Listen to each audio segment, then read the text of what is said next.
It's a miracle that we breathe. It's mamash a miracle that Hashem has patience to still give us oxygen to breathe. No matter how many generations you hear, you're always going to be guest.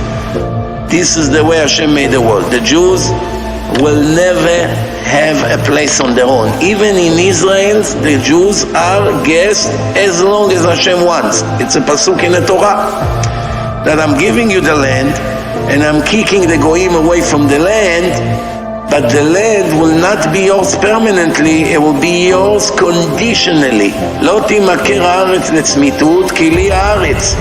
I'm giving you the land only as long as you listen to me and you follow my rules. If you're gonna become goyim, if you become idol worshippers, if you become people who makes all the, the worst, despicable sins of the Torah, especially abomination and all that, the land will vomit you out. That's what's written. Taki haaretz etchem. You're not welcome inside. And when the land vomit us to all over the world and we all leave and we run away, that means that we don't deserve to live in the Holy Land. So it's unbelievable. We are stuck now between heaven and earth. We're stuck. On one hand, we can't be goyim. On the other hand, we're not following the Torah. So we're stuck. So we're going to have to make a decision. Which side you want to be on? You want to be a real Jew and go all the way, or you want to be a goy and then nobody will know even that you used to be a Jew, your children will all be goyim, and it will be the end of you. This is what's going on right now. Hashem is already in a time of serious judgment now. The mood in Shamayim from this last Rosh Hashanah a few months ago has changed.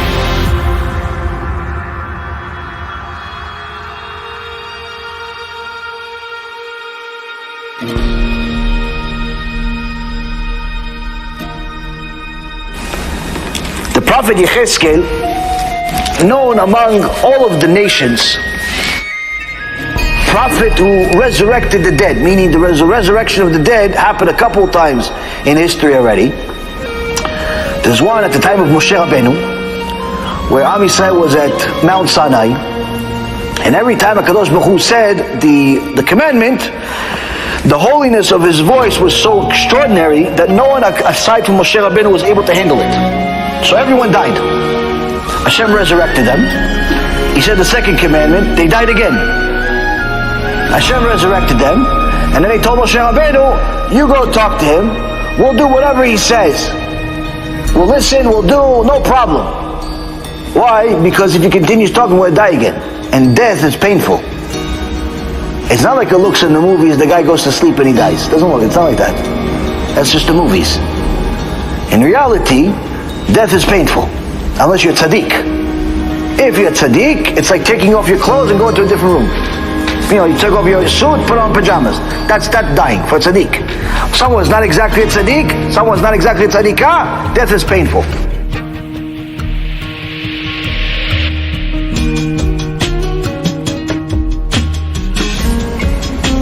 Yechezkel goes and he sees there's hundreds of skeletons. No flesh, nothing. They called it dry bones. And HaKadosh Baruch Hu miraculously puts flesh back on these bones. But these bones and these now bodies don't have any life in them. And he says in the section, chapter 37, Yechezkel says, so I prophesied in chapter 37, verse 7. So I prophesied as I had been commanded. There was a sound as I was prophesying. Then behold, there was a noise, and the bones drew near, each bone to its matching bone. Then I looked, and behold, upon them were sinews, and flesh had come up, and skin had covered them over. But there was no spirit in them. Then he said to me, prophecy to the spirit, prophecy, O son of man, and say to the spirit, thus said the Lord Hashem, come from the four directions, O spirit, and blow into these slain people, that they may come to life. prophesied as I had been commanded, and the Spirit entered them, and they came to life. They stood upon their feet, a very, very great legion.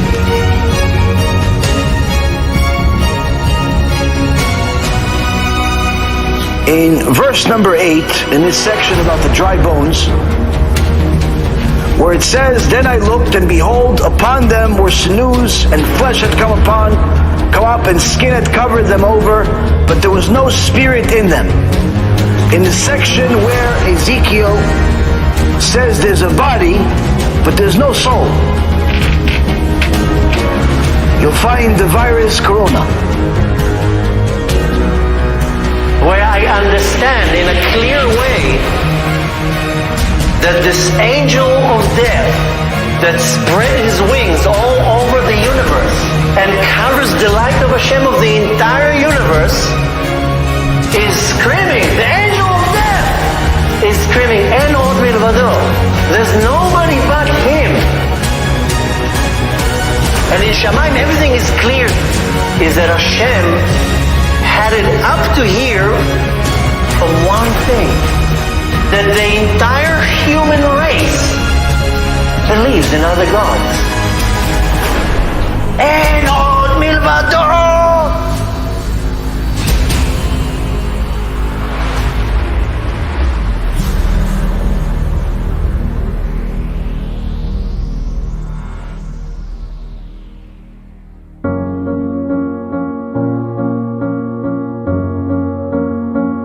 Kadosh Baruch Hu wants us to learn. He wants us to learn Musar from all of the other people that are making mistakes, that are parts of the nation that He's given them coronavirus. They're fighting with each other, they're promiscuous with each other, they're eating everything that moves and everything that doesn't move, they're going against Hashem by worshipping idols, they're going against Hashem by worshipping money, they're doing all the things that we as a nation are forbidden to do. And if we want truly a cure, the cure starts with the person you see in the mirror.